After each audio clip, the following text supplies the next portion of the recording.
Hello, I something extremely important I noticed at the PHOTOPLUS convention that I wanted to talk about.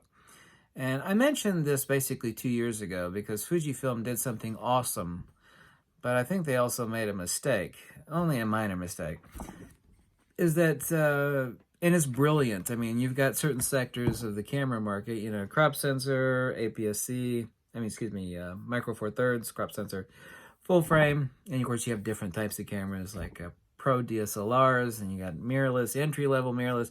Anyway, an entire sector. I mean, never before in history has any camera company just overnight, and it's been like 2 years basically with Fujifilm, just boom, completely dominated a sector of photography. And that includes film photography, and it includes digital photography. Okay, take any sector, medium format, full frame, entry level, professional DSLR, crop sensor. Nobody, they've always been in hardcore competition. And Fujifilm, with an extremely short period of time, just completely has steamrolled everybody's butt on medium format. And I have the GFX 50S and 50R. I'm still waiting to get my GFX 100. And here's the borrowed one, which I've got to return tomorrow, actually. I can't wait to get mine. I'm still waiting to get mine, but I think Fujifilm underestimated how many people would actually buy this camera. I'm like 1,000% certain Fujifilm had no idea that this camera would sell so hot and heavy. I've heard from many sources that Fujifilm has sold the hell and gone out of the GFX 100, and that's why there's such an incredibly short supply. They completely underestimated the demand for it. Point being, at the PHOTOPLUS convention, and I'm not just talking about rentals, well, both. There's two things that I saw. Of all the people running around, there were a lot. They said, what do you define as a lot? There was a damn lot. A lot of people. And I don't mean rental cameras, okay? I could spot rental cameras and the straps, and they all look the same.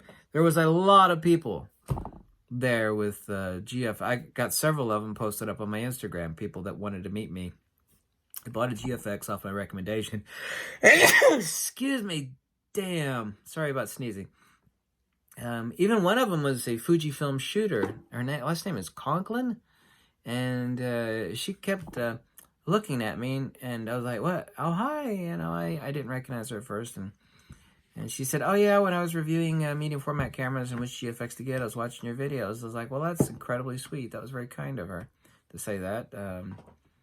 But there was a lot of people running around with GFX cameras, a lot of 50Rs, a lot of 50Ss.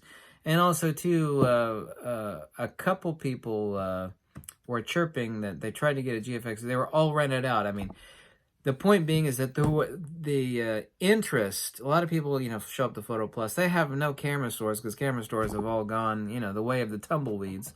They have no place where they can get the hands-on and touchy-feely on cameras, including the GFXs. And they were renting the hell out of the GFX 50S and 50R. And walking the streets with them. I mean, it was shocking.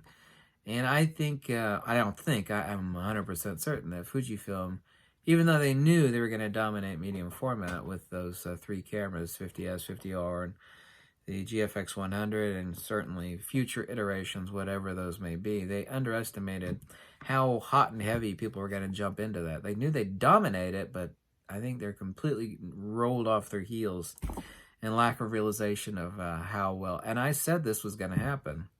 2 years ago, I made a video like this, at least two or three videos on that topic. And I myself was shocked. I mean, there was a lot of GFX cameras walking around. And I don't mean rentals. I mean people that it was their freaking camera. You could tell it was customized. It was just personalized for their strap. Everything was, because the rentals all looked the same strap. They had a certain look to them. And I looked really closely, and I asked several people, like, oh, yeah, this is my GFX. Oh, cool. And medium format is doing extremely well for them. I mean, if PHOTOPLUS is any indication, with all those people running around, on top of the fact that all the people that were just desperate to rent it, I tell people, and I've said this, half a year ago whenever I said it, and it's still the case. My favorite camera in the world is the GFX 50R. They say, well, why not this camera? I mean, I know it's faster. Obviously, I know about the IBIS, and I know about the 102 megabyte. Point being is that the GFX 50R is the camera I waited 15 years ago, roughly. Compact, inexpensive. Relatively, it's extremely inexpensive. Once again, compared to what? It is really pretty darn inexpensive. Actually, it's extremely inexpensive. Really is my favorite camera in the world. I love it to death. I say you love a camera. It sounds materialistic, but I do love the GFX 50R. It was really kind of knocked out. I sorry I didn't mention this in the video from a day or two ago on the PHOTOPLUS convention, but yeah, it was just stunning how many people were walking around with GFX cameras. A lot of people. I sat down with two of them on the last day on Sunday. They each had their own GFX. One had GFXR.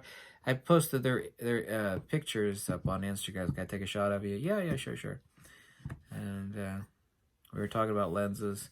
It's good that I own all the GFX cameras. I mean, I still don't own the GFX 100 just because there isn't one to get. But I have all the lenses, and big fan. Still, the 63 millimeter is not my favorite lens. It's actually my least favorite lens, the 63 millimeter 2.8. But whatever, that's just my personal conviction. But I love all my GFX lenses. And by the way, I've got a free book on Fujifilm. It's a free download. It's in the description below. Free download, okay? I'm not selling anything. Yay! So download it and check it out. And thanks for watching. Bye.